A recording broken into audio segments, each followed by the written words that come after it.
जो खुद बंधन में है वो चाहेगा तू भी बंधन में रहे, पर जो खुद मुक्त है वही चाहेगा कि तू भी मुक्ति का स्वाद चख।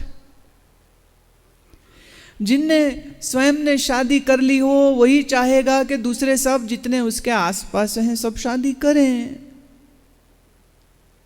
और कोई ना कर रहा हो तो पूछ पूछ के उसकी जान ले लेते, शादी क्यों नहीं कर रहा, शादी क्यों नहीं कर रहा, शादी क्यों नहीं कर रहा। और कर ले तो पूरा समाज बैंड बाजा बजाता है। देखो ना, पराई शादी में जाके तुम कितना नाचते हो, खुश होते हो, बाजी वाह बाजी वाह।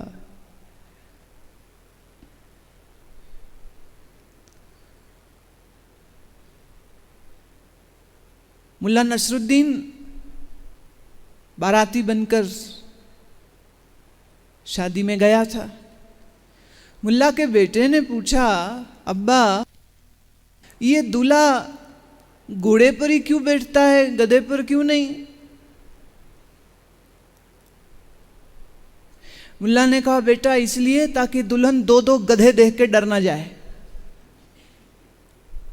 इसलिए गधे को घोड़े पर बैठा के ले जाते।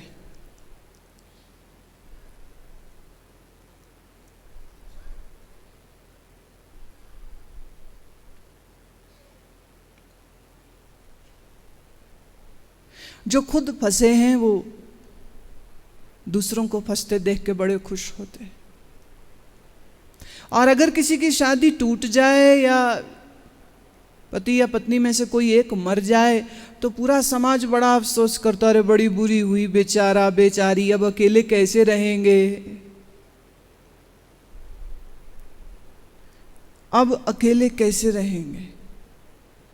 कोई नहीं उस समय कहने वाला कि माँ के गर्भ में भी तो अकेले थे, जन्म से पहले भी तो अकेले थे, शरीर मर जाएगा तो भी तो अकेले हैं, रोज रात नींद में भी तुम अकेले ही होते हो। कौन होता है तुम्हारे साथ गहरी नींद में? पिछले दिनों मेरे परिचय में एक पति पत्नी दक्षिण भारत की यात्रा में गए। रात पति पत्नी दोनों सोए, सुबह पति तो जगा, पत्नी जगी ही नहीं और रात नींद में ही मर गई। सुबह की तैयारी कर रखी है, नहाने बाद क्या कपड़े पहनने हैं सब निकाले हैं, जूते निकाले हैं, घूमने जाना है, पूरी तैयारी करके उसने रखी है। रात वो किस समय मरी है पति को कुछ नहीं पता।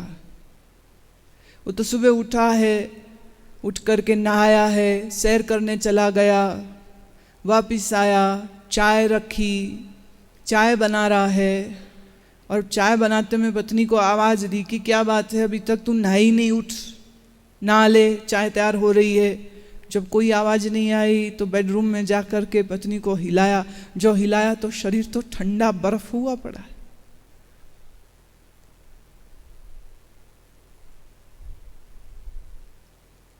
वहीं पर जहाँ घूमने गए थे वहीं पर पत्नी का अंतिम संस्कार कर दिया, बच्चों को वहीं बुला लिया कि अब लाश को लेकर के दिल्ली क्या आना, तुम लोग यहीं आ जाओ, लाना मुश्किल होगा।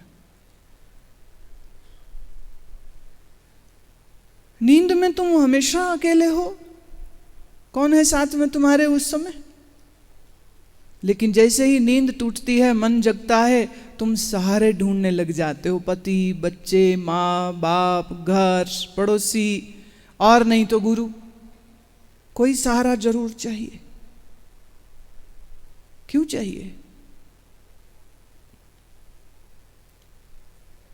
ज्ञान श्रवण करते हुए आपको कुछ प्राप्ति हो रही है या नहीं हो रही है, उसकी सबसे बड़ी पहचान यह होगी कि आपके मन में समता आ जाती, मैं मेरी तू तेरी, ये भेद खत्म हो जाता है। जब तक ये समता नहीं आई तब तक राग और द्वेष बने हैं। राग मतलब कोई तुम्हें प्यारा है, द्वेष मतलब कोई लोग तुम्हें बुरे लगते हैं। पूछो कबीर से, आपको कौन बुरा लगता है? कहते कोई भी नहीं। बुरा जो देखन में चला, मौसम बुरा ना कोई बुरा है ही नहीं, इसलिए मुझे कोई बुरा लगता ही नहीं। अच्छा, आपको कबीर जी मित्र कौन है, आपके प्यारे कौन हैं? वो कहते ना काहू से दोस्ती ना काहू से बैर, मेरा कोई दोस्त नहीं, न दोस्त कोई न दुश्मन कोई। और जब तुम ऐसी बात सुनते हो ना, तुम्हें घबराहट होने लग जाती है। ऐसे आदमी कैसे जी सकता है? दोस्त कोई नहीं, दुश्मन कोई नहीं, कोई तो होना चाहिए। पर ज्ञानवान के चित्त में उपरामता होती है, वो अपने आप में ही मस्त है, वो अपने प्राणों को शोधन करने में व्यस्त है, वो अपने मन को ही समझने में व्यस्त है। उसके पास कहाँ फुर्सत के वो दोस्तियां और दुश्मनियां करता फिरे ना। कोई दोस्त नहीं, कोई दुश्मन नहीं।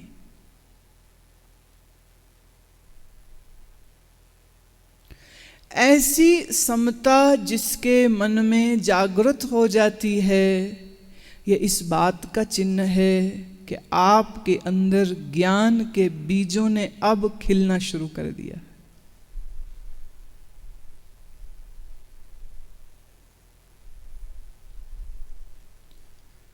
और जिसके अंदर ये समता आ गई, राग द्वेष चले गए, उसके अंदर फिर आत्मज्ञान की उपलब्धि हो जाती है। स्फटिके स्फटिकं रूपं दर्पणे दर्पणो यथा तथात्मनि चिदाकारमानंदम सोहमित्युत। जैसे स्फटिक मणि में स्फटिक मणि तथा दर्पण में दर्पण दिख सकता है, उसी प्रकार आत्मा में जो चित्त और आनंदमयी दिखाई देता है, सो मैं ही हूँ।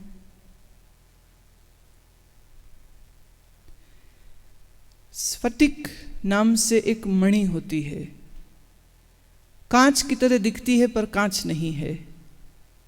स्फटिक की खासियत यह होती है कि उसके पास जो भी रंग की वस्तु होगी, उस रंग की छवि, उस रंग की छाप छाया इस स्फटिक में आ जाती है। इसी तरह शीशे के सामने जो भी कुछ चीज आएगी, मनुष्य आएगा, कुत्ता बिल्ली आ जाए, कुछ आ जाए, दीवार दरवाजा आ जाए, तो उसकी छवि शीशे में बन जाती है।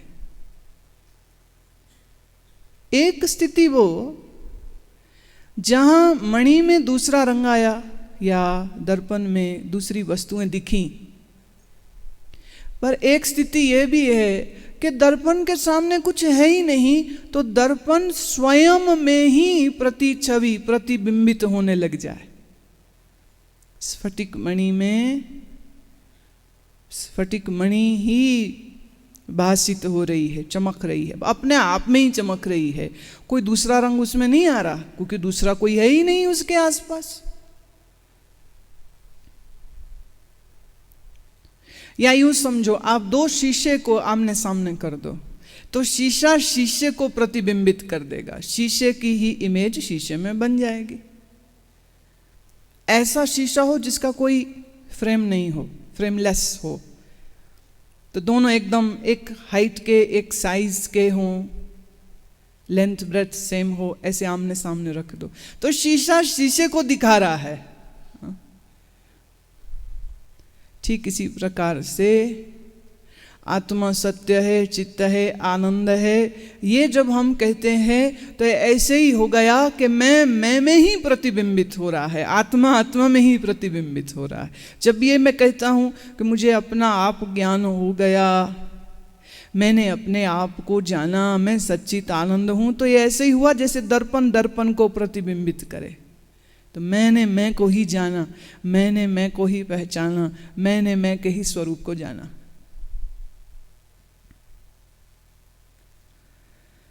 अंगुष्ठ मात्रम पुरुषम ध्यायेच्च चिन्मयम हृदि तत्र स्फुर्तियो भावः ऋणु तत्कथ्यामि ते। हृदय में अंगुष्ठ मात्र परिणाम वाले चैतन्य पुरुष का ध्यान करना चाहिए। वहाँ जो भाव स्फुरित होता है वह मैं तुम्हें कहता हूँ, सुनो।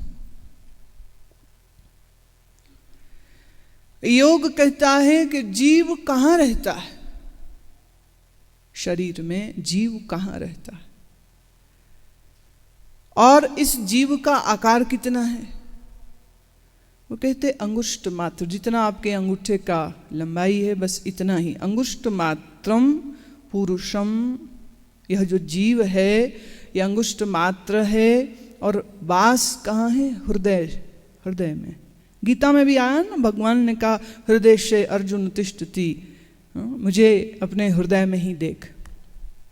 अब इसका अर्थ आपका ये बाईं फेफड़े, बाएं रिब केज के अंदर धड़क रहे दिल को नहीं कहा जा रहा कि इस धड़कने वाले दिल में अंगुष्ठ मात्र पुरुष है ना।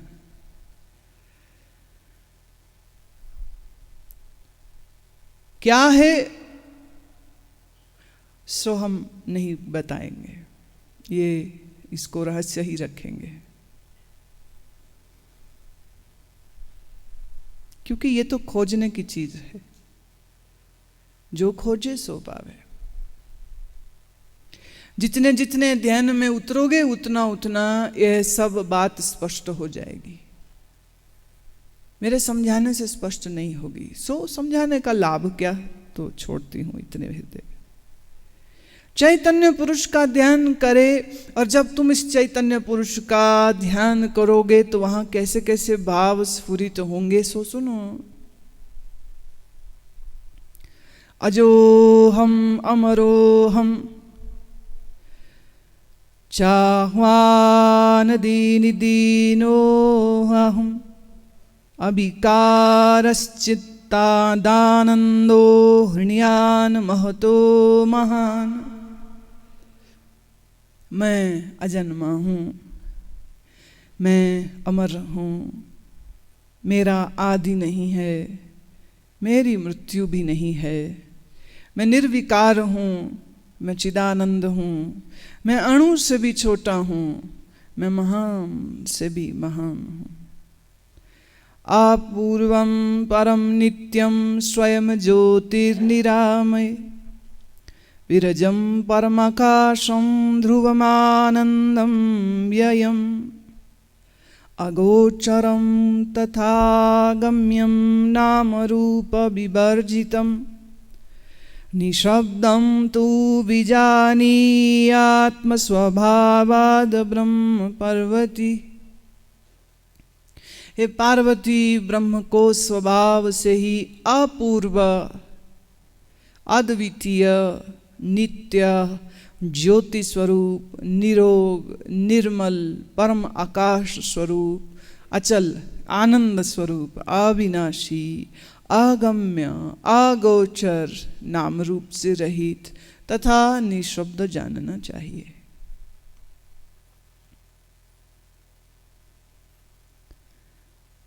सूत जी सुना रहे हैं कि महादेव ने पार्वती के प्रश्न का उत्तर देते हुए यह कहा कि हे पार्वती, ब्रह्म का स्वभाव कैसा है, वह अपूर्व है, माने जिसके पहले कभी कोई ना हुआ हो वह अपूर्व है, अद्वितीय है, उसके जैसा कोई नहीं है, नित्य है, ज्योति स्वरूप है, निरोग है, निर्मल है, आकाश रूप है। अब देखो, आकाश में कोई आकार नहीं होता। जो तुम्हें बादल दिखते हैं आसमान में, वो बादल आकाश नहीं है। बिना बादलों का, या यूं कहो बादल रहने पर भी जो खाली है वही आकाश। Ether, the open vast space is sky. ब्रह्म आकाश रूप है, नाम रूप कोई नहीं है उसका, शकल सूरत कोई नहीं है। परमात्मा ना पुरुष है ना स्त्री है, परमात्मा औरत या मर्द नहीं है, परमात्मा किसी एक जगह में वास नहीं करते। परमात्मा अचल हैं, आनंद स्वरूप हैं, अगम्य माने जिसको जाना नहीं जा सकता है उसे कहते हैं अगम्य। अगोचर, गोचर माने आंख, तो अगोचर माने जिसको देखा नहीं जा सकता। निशब्द, शब्द रहित। तो इसका अर्थ ये हुआ कि जब हम कहते हैं परमात्मा, तो परमात्मा शब्द परमात्मा नहीं है, ब्रह्म शब्द ब्रह्म नहीं है, खुदा शब्द खुदा नहीं है, राम शब्द राम नहीं है, कृष्ण शब्द कृष्ण नहीं है। परमात्मा शब्दों से कहा नहीं जा सकता। जो कहा जा सकता है वह है संसार, और जो कहने में नहीं आता है वह है परमात्मा। जो बोलने में आए वह है संसार। अब देखो, दुनिया के तमाम धर्म गुरु लड़ रहे हैं, धर्म वाले लड़ रहे हैं, मुल्ला मौलवी पंडित भाई लड़ रहे हैं। हमारा ग्रंथ श्रेष्ठ, वो कहे कुरान शरीफ श्रेष्ठ, वो बोले गीता, बोले नहीं हमारी वाणी श्रेष्ठ, वो कहते नहीं हमारे वेद उत्तम, कोई कहता नहीं हमारे ग्रंथ उत्तम है। कोई भी ग्रंथ उत्तम नहीं है, क्योंकि सब ग्रंथों में शब्द भरे हैं, और परमात्मा तो शब्दों से परे है। जो शब्दों से परे है उसके बारे में तुम जितने भी शब्द कह लो वो सच्चे नहीं हो सकते हैं, वो पूरे नहीं हो सकते। जिसको वर्णित किया जा सकता है वह परमात्मा नहीं है, जिसको बोला न जा सके वही परमात्मा है। तो जो कुछ मैं बोल भी रही हूं ना परमात्मा के बारे में, वो भी सच नहीं है। सच कहाँ है? तुम्हारे ही मन की गहराई में। जब तक तुम अपने अंदर नहीं उतरोगे तब तक आप इस सच को कभी जान नहीं सकोगे। परमात्मा के बारे में जो कुछ बोला जाए सो झूठ है। परमात्मा को बोला नहीं जा सकता है, उसके बारे में सिर्फ और सिर्फ एक ही साधन किया जा सकता है, और वो ये कि मन को अंतर ले जाओ, बुद्धि को शांत कर दो, बाहर की सारी दौड़ खत्म कर दो, भीतर मन टिक जाए, मन रुक जाए, चैतन्यता जागृत हो, और इसी चैतन्यता में संबोधि हो जाएगी। इसी मन के ठहराव में भीतर कुछ खिल जाएगा, कुछ खुल जाएगा। अब तुम्हारे ऊपर है, तुम क्या करना चाहते हो। मन में फंस के मन की दौड़ लगाते रहोगे कि मन से बाहर भी निकलोगे कभी तुम? अभी तो मन से जी रहे हो, मन में जी रहे हो। मन भगाता है भागते हो, मन बैठाता है बैठ जाते हो। हाँ? अभी तो मन के चलाए चलते हो। इस मन की चाल को थामो, इस मन की चाल को रोको, इस मन के विचार की प्रवाह को बांधो, रोको इसे, ठहराओ इस मन को। इसीलिए ध्यान आवश्यक है, इसीलिए ध्यान कीमती है, इसीलिए ध्यान पर हम इतना जोर देते हैं। और आप में अधिकतर लोग शायद इसीलिए ध्यान नहीं करते, क्योंकि ध्यान करने लग जाओगे तो मन न ठहर जाएगा। मन ठहर गया तो भीतर ज्ञान ना निकल आएगा, और तुम्हें तो अभी ज्ञान चाहिए ही नहीं। अभी तो तुम्हें आशीर्वाद चाहिए, बच्चों के लिए, दुकान के लिए, माया के लिए। मुझे बताओ तुम्हारी हमारी दोस्ती कैसे हो, बताओ मुझे। कैसे होगी? कैसे होगी? हो सकती है। याद रहे गुरु तुम्हारा आत्मीय है, याद रहे गुरु ही तुम्हारा परम मित्र होता है। पर क्या तुम गुरु के परम मित्र बन पाते हो? तुमने तो अपने मन में जगह दे रखी है संसार को। गुरु को कहते हो कभी कभार आ जाए ना तो शुक्र मनाओ कि आ गए, बस इतना ही बहुत है। और याद रहे, अगर तुम सोचते हो कि मेरे साथ काम चलाऊ रिश्ता रख के हमें बेवकूफ बना लोगे, तो फिर तुमसे बड़ा मूर्ख और कोई नहीं है। गुरु रिझाने का एक ही तरीका होता है कि तुम्हारे जीवन में ध्यान का रंग आ जाए, मन की दौड़ बंद हो जाए, मन ठहर जाए, मन अंतर्मुखी हो जाए।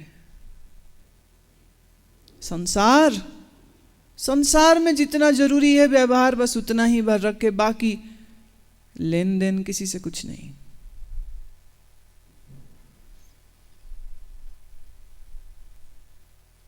कईयों को मैं देखती हूँ उनके ऊपर कोई जिम्मेदारी नहीं है, बच्चों की जिम्मेदारी से वो निपट चुके हैं। खुद के पास इतना धन है कि उंगली बिना हिलाएं और 100 नौकर रख लें तो भी दिक्कत नहीं होगी। इसके बावजूद वो कमाने में लगे हैं, और मकान बनाओ और फैक्ट्री लगाओ और किस लिए?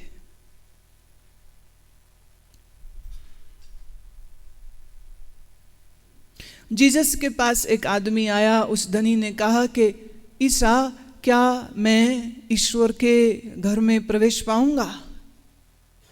ईसा ने उसे ऊपर से नीचे तक देखा, उसके कपड़े बड़े आलीशान हैं, उसके पीछे बड़े नौकर चाकर हैं। ईसा ने कहा, हाँ, अगर तुम अपना सारी दौलत गरीबों को बांट दो और आओ मेरे साथ। ये बात सुन के तो वो ऐसा घबराया कि 2-2 कदम करके पीछे हटते हटते भीड़ में भाग गया। आया तो बहुत चौड़ा होके, पूछा उसने बड़े, क्योंकि वो सोचता था कि आज तक जितने गुरुओं से वो पूछता था तो गुरु कहते थे अच्छा चल तू 10-20 लाख 10-20 करोड़ दान कर दे और तेरे को ईश्वर के घर में जरूर प्रवेश मिलेगा, दानवीरों कर्णों को तो भगवान जरूर एंट्री दे देंगे। लेकिन ये जवाब उसने सोचा भी नहीं था। क्या करोगे जोड़ जोड़ के धन? क्या, किस लिए?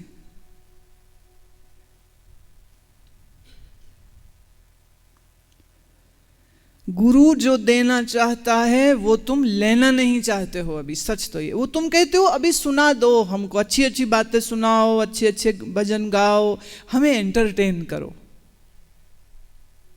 अभी हम साधना नहीं करेंगे, वो नहीं करेंगे।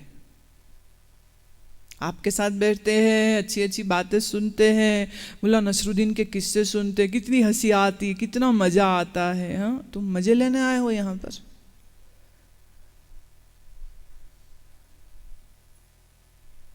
जो गुरु देना चाहता है वो तुम अभी लेना ही नहीं चाहते।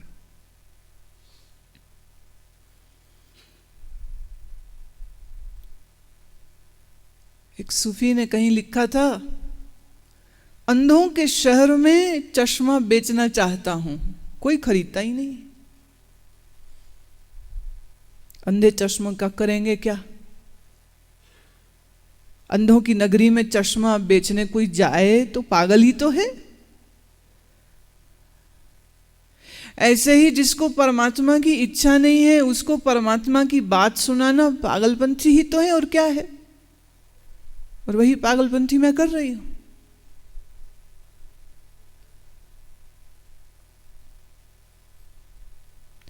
नामदेव जी का एक बहुत सुंदर शब्द है, मैं बारी मेरा राम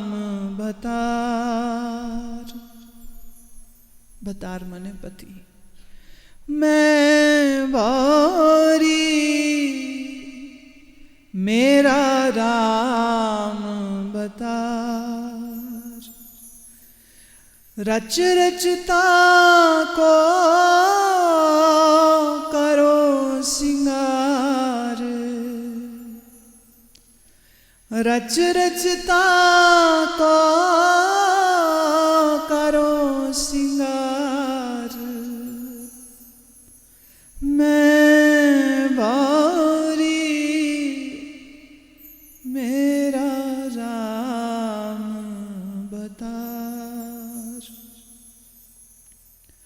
मैं बारी मेरा राम बतार।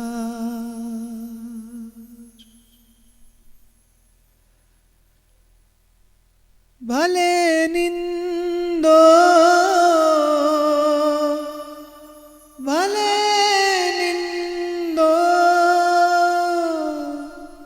भले निंदो लोग, भले निंदो भले निंदो भले निंदो लोग। मन तन राम प्यारे जोग,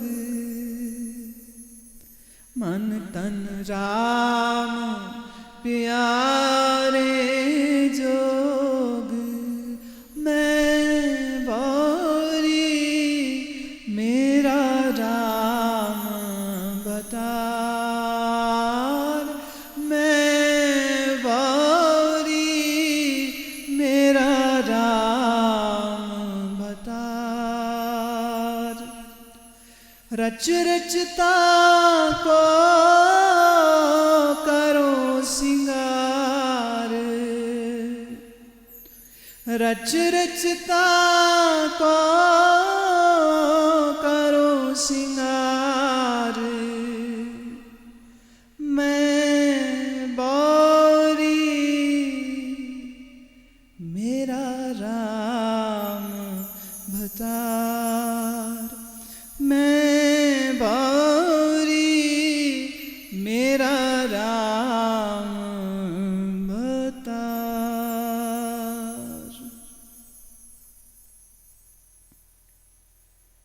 मैं बावरी हूँ अपने राम की, मैं पागल हूँ उसके लिए, उसके रिझाने को श्रृंगार करती रहती हूँ।